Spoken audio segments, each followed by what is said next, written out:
Me, 26, recently dumped. Ex said she needed someone more driven. Been eating instant noodles and pretending I'm fine for 3 weeks. Today's the first day I actually feel okay. Fresh coffee, good mood, ready to move on. Step outside, sun shining, birds singing. Then suddenly, from above, "Die, Max!" Me, huh? Look up just in time to see a green blur falling from the 6th floor. Boom. My car takes a direct hit. Shards everywhere. Heart has stopped working. Walk closer. It's a goddamn cactus. Big one, spiky, soil everywhere. My hood looks like it lost a fight with nature. Look up again. There's a girl on the balcony. She freezes when our eyes meet. Oh, that's your reaction? I wasn't aiming for you. Well, you hit my car. I was aiming for my ex. What kind of strategy is that? He deserved it. And my Kia didn't. She disappears from the balcony. I'm about to call the police when the door to the building bursts open. Same girl, running toward me with murder and regret in her eyes. Wait, don't call anyone. I can fix this. You can fix dents? No, but I can compensate you. Compensate? It's not like I have a well-paying job, and I can't even afford rent right now. Wait, is this turning into an adult scene or something, huh? I mean, how about I pay a small part of the rent, and for the rest, I could cook for you for a while, maybe give you head massages. I used to do that for my family. What? Mood ruined. Nervous smile. How small of a part are we talking about? A third? No. A fifth? Nope. 10%? Already deflating. No. That's it. I'm calling the cops. Hey, wait, you can't just do that. How do girls even stay friends with you? All right, that's a bit much. Wait. Fine, I admit I got carried away. But seriously, you're just gonna leave a girl in a hopeless situation like this? Please, I can't afford another mistake this week. I'm already banned from 2 cafes. What did you do? Long story involving pigeons in a blender. Still kinda mad, but this woman looks like Karma's full-time employee. All right, no police, but you owe me. Deal. I'll start tomorrow. She extends her hand. Kira. Alex. She smirks. Nice to meet you, victim of Mr. Frundles. Who the fuck is Mr. Frundles? The cactus. Kinda weird to name a cactus after a Rick and Morty character. Grumpy? She picks up the poor, half-dead cactus, hugs it like a wounded soldier, and runs back inside, leaving me staring at my dented hood, holding a cup of cold coffee, questioning every decision that led me here. Day after cactus incident. Wake up half expecting to see another plant fall from the sky. Instead, knock on door, open it, Kira standing there with a plastic container and a dangerous amount of enthusiasm. Payment number 1, pasta with actual love in it. You poisoned it, didn't you? No, but I thought about it.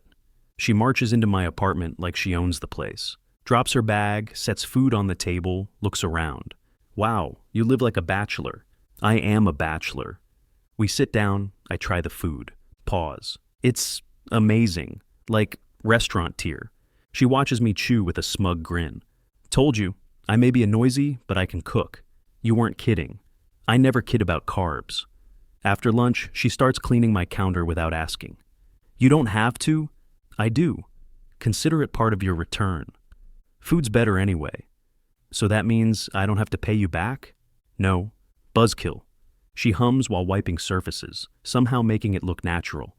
You do this for all your cactus victims? Only the cute ones.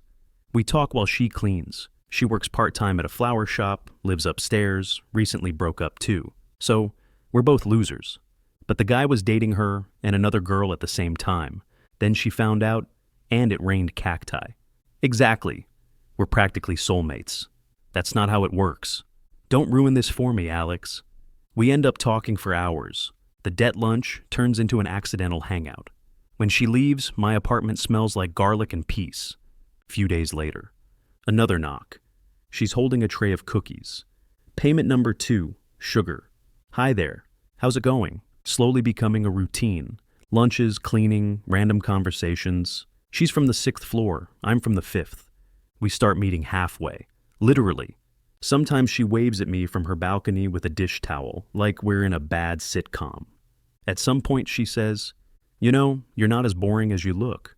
You're not as dangerous as you seem. 3rd repayment day.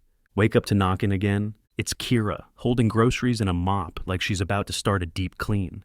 Stand aside, your place needs a woman's touch. I thought you were just bringing food. I multitask, don't fight it. She walks in, puts her hair up, starts wiping shelves. I try to help, she glares. You'll just get in the way. Sit.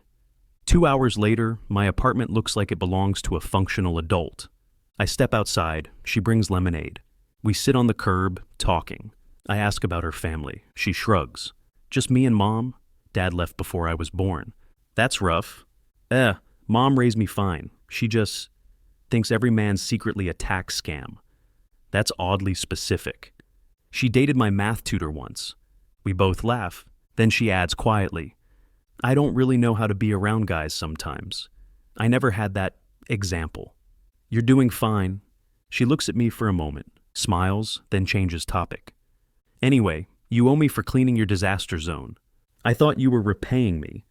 As she gets up to leave, she says, Tomorrow I'm making soup. You're not allowed to refuse. I wouldn't dare. Good. She waves, heads upstairs. I watch her go, realizing I don't even care about the dent anymore. Took it to a friend, he fixed it in a week. My car's fine. My week's better. And somehow, that girl from the 6th floor is starting to feel closer than anyone's been in a long time. Another quiet evening. Doorbell rings. Open it to find Kira standing there. I brought you something. Please tell me it's not another cactus. It's the same cactus. The one that destroyed my car? Mr. Frundles has reformed. He's a good boy now. I hope he doesn't eat all the furniture and then the whole planet. Yes, I covered his eyes, so when you fall asleep, he'll wake up. Happy? She pushes it into my hands before I can refuse. He likes sunlight, minimal water, and being appreciated for his trauma. You talk about him like he's a war veteran. He's been through worse than both of us. She walks in my apartment. You fixed your car? Yeah. Wow. Responsible and handy. Careful, Alex. Girls might start thinking you're a catch. We have tea. Talk about random stuff. Movies, neighbors, the weird old lady from the 3rd floor who spies through her cat. Then she says out of nowhere, We should go to the movies. Together? Obviously. I need to make sure you experience culture that isn't just YouTube tutorials. What are we watching? Something with explosions. Didn't know girls liked explosions. Also, I love playing Call of Duty, Need for Speed, and Roblox. Been hooked since I was a kid. Oh, later that week, we're at the cinema. She shows up in a leather jacket and sneakers, looks completely different. I'm not sure if I'm supposed to feel underdressed or just nervous. Don't stare, she says, catching me. I'm not. You are. Maybe a little. In the theater, she's way too into the movie, yells "Dodge" at the screen like the characters can hear her, drops popcorn, laughs at the wrong parts. Half the time I'm watching her instead of the movie. She notices, smirks. What? Never seen someone enjoy life before? Not like that. After the movie, we walk home. She talks about how she and her mom used to come here when she was little. Mom worked a lot, but she always made time for Friday nights. I think she wanted to prove she didn't need anyone else. She sounds strong. She had to be. We stop near my building. She looks up at her window, then at me. You know, this was fun. Yeah, it was. And Mr. Frundles likes your place better, by the way. He told you that? He's very expressive. We both laugh. She waves goodnight, goes upstairs.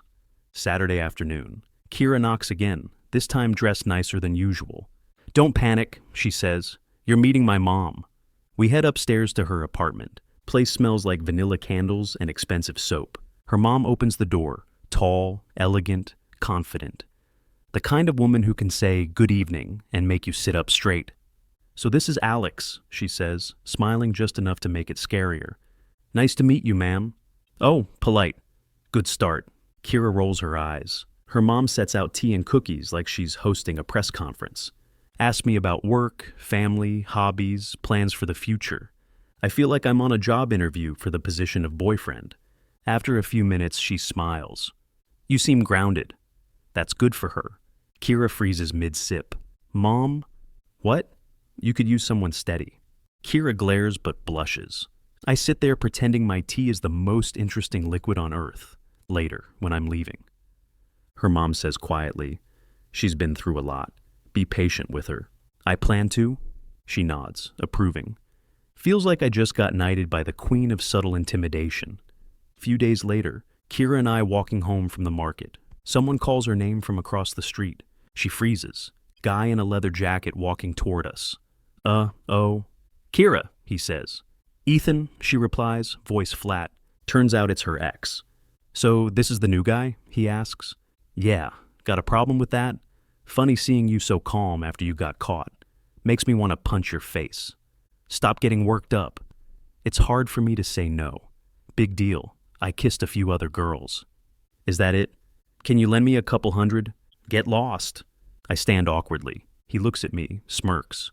You her savior now? No, I say, just the guy who likes her for who she is. His smile fades fast. Whatever, good luck. He walks off without another word. Kira exhales, muttering, Idiot. Him or me? Are you kidding me right now? I've never seen her this mad before. Let's go. We get back to my place. She helps put groceries away. Quiet for a while. Then she says softly, Thanks for not saying something dumb. That's rare for me. And sorry for snapping. She sighs. I don't know why, but I always end up with guys like that. As she leaves, she glances back. By the way, Mom likes you. Should I be scared? A little. She already told me not to mess it up. Then I guess we both better not. Deal. Friday night, Kira stayed after dinner to help with dishes. I'm drying plates while she hums off key. Sleeves rolled up, hair messy, smile soft. She looks peaceful, which is rare for her. I say, You're actually kind of good at this. At dishes? She smirks. At being here. She pauses for a moment, no joke ready this time. I set the towel down, step behind her. You missed a spot. Where? Here. I kiss her neck. She freezes for half a second, then exhales. You're lucky that was smooth, she whispers. It was instinct. Dangerous instinct. She turns, and now we're face to face. The kitchen feels small, like the air got thicker. She says nothing. I kiss her again. This time, she kisses back. Later, morning light slipping through blinds. She's still half asleep, hair all over the place, stealing the blanket. You're hogging the covers, I mumble. You're warm. You'll survive. She opens one eye. That wasn't supposed to happen, she says softly. Regret it? Ask me after coffee. We lie there in silence for a while, then she sighs. Okay, maybe I don't regret it. That's a relief. I already made breakfast. Show off! She sits up, hair wild, wearing my shirt. I can't stop smiling. She notices. What? You look good in domestic chaos. You're such a dork. Over breakfast, she finally says it. So, what are we? I shrug, pretending to think. I mean, I kissed you, you stayed, we survived the night. Sounds official. She buried her face in the pillow, her ears bright red. You're bad at romance. But you're still smiling. Unfortunately. She leans over, kisses me. Fine. You win. You're my boyfriend. And you're my girlfriend. Say that again, just so I know it's real. You're my girlfriend. She grins. Guess I can live with that. Word gets out fast. Apparently, our building's gossip network moves faster than Wi-Fi. By Monday, 3 neighbors and the mailman already know Kira stayed the night.